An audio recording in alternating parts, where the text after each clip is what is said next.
So the 2023 roadmap reveal for Hell Let Loose was just awesome. Loads of cool and unexpected stuff. But I think there's two things in there. Really, we can lump it under one main thing that's coming to the game, which I think is going to be a big game changer. And it's not the British or the Polish or the Finnish forces. It's the new modes. Now, why is that? Well, Hell Let Loose has been crying out for a new mode for so long, in my opinion. It's just had Warfare and Offensive since day one, and it is really just a variation of Conquest. While one of the new game modes is really just another variation of Conquest, it's still going to be something that will play a little bit different. One of the biggest criticisms I've seen against these two new modes is that it's going to turn Hell Let Loose into Call of Duty or Battlefield, which I don't see that at all. I mean, what you're seeing now, is Call of Duty. I'm not sure if the people that are saying this have ever played Call of Duty. I mean, if you see how fast and how different it plays, and if I try to recreate this in Hell Let Loose,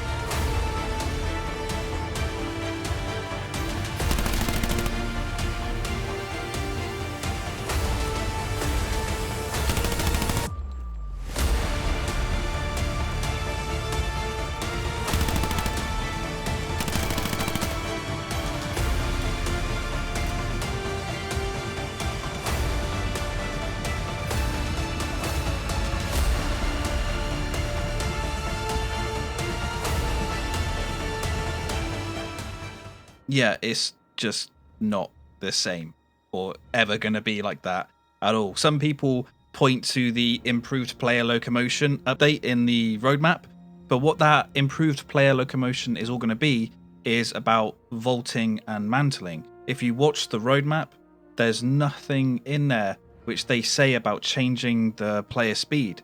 It's about getting caught up on little things in the environment which you have to jump over or then vault over, like a tiny rock or a branch that's just poking out the ground a little bit.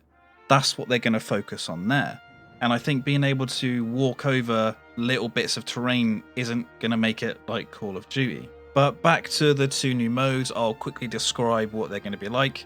Now, first, we have Objective, which will be on smaller maps. The community manager for Hell Let Loose has confirmed that it will be a slightly lower player count for these two new modes, but I don't know what that player count will actually be. And in Objective, there will be no armor. It will be an infantry only mode. The commander abilities will be possibly different, or maybe new commander abilities specifically for that mode or other changes. And that mode will be 30 to 40 minutes long. We've already seen with this mode that they've taken the Summary Demont map, a small portion of it, the Breakor Manor, and the objective for that map is going to be to destroy the guns along the trench line just north of the Breakor Manor, which you can see in episode 2 of Band of Brothers. When Easy Company go in and destroy that, you're pretty much going to be recreating that. And they could use existing or new maps to maybe try and recreate other certain engagements that happened in World War II. I think that would be pretty cool. I think role players and people that want to run specific events for Hell Let Loose, and I have seen people run things like One Life events and other planned battles where certain points are no-go areas and objectives are different. I think an objective mode will be loved by that sort of community for Hell Let Loose. And for Skirmish, again, it's going to be a smaller map with a slightly lower player count. There will only be a single cap point active, but from what I've read, they've also said there will be multiple objectives, but a single cap point.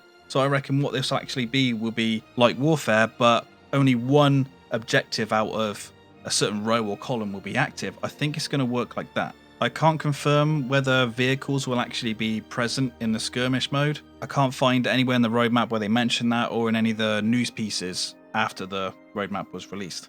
But why do I think these two modes are going to be a big game changer for Hell Let Loose? Well, We know currently Warfare can take up to 90 minutes to play a full round.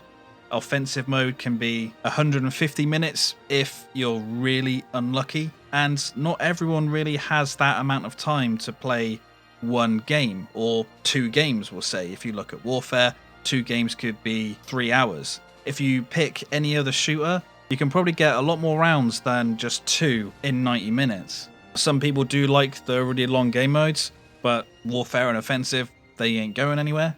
But for certain people that play Hell Let Loose, this is going to be a big, great thing to have these smaller modes, or shorter modes, we should say, because, you know, when people get older, you have shit to do when you finish work. I did a poll on my channel, and my channel, you know, that poll will only go out to probably people that actually watch my content, and their age range seems to be 21 to 30 was 46% of the people that voted, and then 31 to 40 was 26% of the people that voted. And I think when you start to get to that sort of age range, yeah, you do have extra shit to do in the evenings.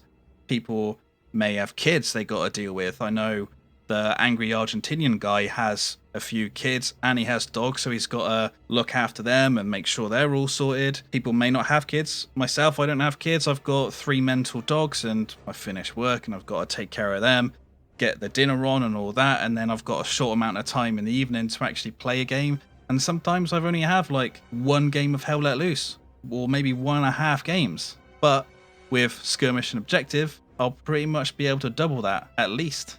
Still be able to get that same Hell Let Loose experience, not exactly the same, because, you know, there may be no armor, the commander abilities may be different, but that core gameplay of Hell Let Loose, the gunplay, the movement, the team play, little tactics and strategies that you'll pull off during the game, it's still all going to be there. Generally, I play Squad Leader quite a lot, and when I used to stream on the channel, I was playing Squad Leader all the time, and I'll play maybe 1 or 2 games, and personally, you know, I would be mentally drained just from playing the Squad Leader, of having to manage the squad and deal with command chat. And I think there will be other people in that same position, not necessarily streamers, but people that will play those command roles and just feel so drained from playing like an hour-and-a-half game or 2 games. I think the 2 modes will bring in more people to Hell Let Loose, simply because it will be a shorter game and they can get, or at least feel like they can get more out of it from the playtime they're putting into the game. Especially because when you're playing like Warfare, when you get to a certain point in the game, you could have like 30 minutes left, and if you're getting absolutely smashed or you just can't get anywhere, you've pretty much got to sit through it and grind through it. No matter what you try to, you know, try and win the game, it may just not work, and you're gonna have to sit through that. It just grinds you down a little bit. But with these shorter modes, yeah, it's going to be a short amount of time, so it will be less draining. One of the keys, though, for these 2 new modes will be the maps and, you know, the map design that goes along with it. We know we're getting the Battle of Danzig. I'm pretty sure that's a skirmish mode. They're taking part of San Marie de Mont to use for Objective, and I can see them doing that with pretty much every map in the game. I mean, why not? You could easily repurpose a part of every map to facilitate a smaller skirmish game or a smaller objective game, but they really need to make good new maps for these modes. While playing the existing maps in smaller sections will be good, it's still just really the same map. Get us new maps, and I'm pretty sure that all the winter war maps will be skirmish or objective, and the same with the Polish maps. But I would like them to put in new maps using, you know, the existing forces, you know, US, Soviet, Germans, and really the British when they come in. Don't just repurpose maps, give them some proper designed maps for skirmish and objective. If you want to support the channel, then become a member by clicking the join button below, or if you don't want to give YouTube 30% of your money, check out my Patreon instead, where you get the same benefits. Let me know what you guys think of these 2 new modes down in the comments below. Really want to hear what the community thinks. Give the video a like if you liked it, dislike if you didn't. Click the subscribe button, then the real subscribe button. Thank you guys for watching, and I'll see you in the next one.